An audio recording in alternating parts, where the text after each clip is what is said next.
Salam alaikum, j'espère que vous allez bien. Aujourd'hui, on va voir une histoire que j'apprécie particulièrement.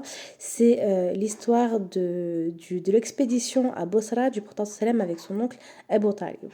Donc, comme on l'a vu dans la vidéo précédente, le prophète sallam a vécu les premières années de sa vie auprès de Halima al-Saadiyya, donc sa nourrice, et auprès de sa maman les années suivantes, Amina bint Wahb, jusqu'à l'âge de 4 ans.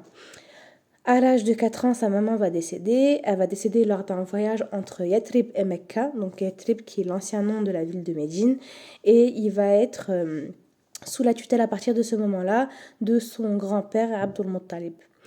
À l'âge de 6 ans, Abdul Muttalib va décéder et sur son lit de mort, il va confier la tutelle de Mohammed à son fils Abu Talib, qui va prendre très au sérieux cette tutelle et il va lui demander de prendre extrêmement soin de cet orphelin. À l'âge de 12 ans, le prophète sallam va voir son oncle partir se préparer pour une expédition, donc un voyage commercial pour le Cham. Comme on l'a vu, les Mécois, à ce moment-là, surtout les Arabes plutôt, ils avaient l'habitude que pendant l'hiver, ils allaient faire un voyage au Yémen, donc un voyage commercial au Yémen, et en été, avec la chaleur, aller faire un voyage commercial au Cham. Et donc là, c'était en été, du coup, le voyage devait avoir lieu au Cham. Il faut savoir que cette fois-ci, particulièrement, le prophète sallam va insister énormément pour suivre son oncle. Il va pleurer et son oncle va prendre cette demande très au sérieux et il va être incapable de dire non à son neveu. Là-bas, au Cham, plus précisément à Bosra, il y a un moine nommé le moine Bahira qui avait l'habitude de voir les caravanes arabes venir se positionner pour leur commerce. Et il n'avait jamais l'habitude de leur prêter attention particulière, ni de les inviter, ni de parler avec eux.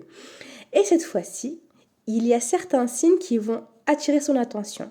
Parmi ces signes, il va voir un nuage suivre constamment la caravane et s'arrêter à chaque fois que la caravane s'arrête.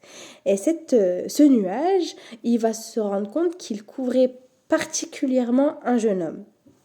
Par la suite, il va voir ce jeune homme aller à l'ombre d'un arbre et il va voir les feuilles de cet arbre-là se baisser et couvrir il va couvrir en fait ce jeune homme de façon à ce que le soleil ne l'atteigne pas. Donc on parle vraiment d'une période de chaleur, on parle de l'été. Donc c'était un miracle clair de voir des signes comme ceci. Ce jour-là, le moine Bahira va décider d'inviter toute la caravane arabe, du plus riche au plus pauvre, de l'homme libre à l'esclave, venir dans son église, enfin chez lui en gros, partager un repas.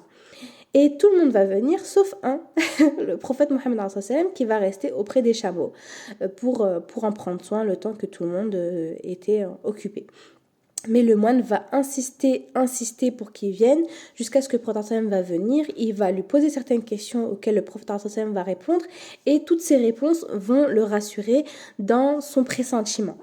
Et après ça, il va regarder un peu son dos et quand il va voir sur son dos le sceau de la prophétie, donc un sceau qui a été posé là lors de l'ouverture de sa poitrine par les anges, il va poser la question à son oncle, il va lui demander « Est-ce que tu es son père ?» Abu Talib va lui répondre « Oui ». Et le moine Bahira va s'étonner parce qu'il va dire « Normalement, le père de cet enfant ne vit pas ».